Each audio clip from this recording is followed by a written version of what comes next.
Lehilahy iray kosa no niara-ny fampijaliana nataon'ny polisy iray avy eo amin'ny brigade criminelle Etsy Anosy ka tonga nitaraina tao amin'ny CNIDH. Ny CNIDH izay lasa fitaovana iray entina iadina amin'ny fampijaliana ara-batana na ara-tsaina araka ny lalàna aotra roa tsipika 2024 nakatoavy ny antemeram-pirenena ny voalohan'ny volana Jona teo sy teo amin'ny antemeran-doolona ny faharoapolo ny volana Jona. Deo rejerentsika indrindra ny andindy makasika izay fikasihan tanana nataona mpitandro filaminana tamina lehilahy izay.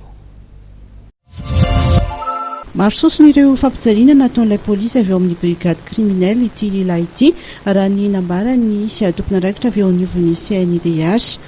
Teo ny fakana azy tany an-tranony tsy nisy taratasy fampitsoana, ny fitaritana azy voafatotra chaîne teny Masombahoaka, ny tsy fanajana zo akapsolo vavy, ny fanerena anao sony ny taratasy fiampangana sy annexe rehetra voasoratra ao, ny fanerena ilazany marina na extorsion d'aveu, ny famonoana amin'ny alalan'ny daroka araka izao hitantarany azy zao. Polisy anankiroa zareo zany niaraka le zanaka anabaviko no fatora amin'ny menoty ihany koa taty ny hoe manafina anahony dia reny tonga tany dia za mbola andavarangana dia rehefa tao andavarangana dia izy moa manao tenue civile dia nidina rehefa ahoana dia hoe miaraka aminay fotsiny ianao tonga dia miaraka aminay ianao dia nandefa ny eo aloha dia fa ao fatorana menoty dia nandeha dia izay ihany no zavatra nisy tsy nisy afa-tsy zay mandra-pahatonga tao amin'ny braony zareo aloha dia mety ny taxi rehefa avy eo tsy nisy taratasy na dia raizana sy eo fa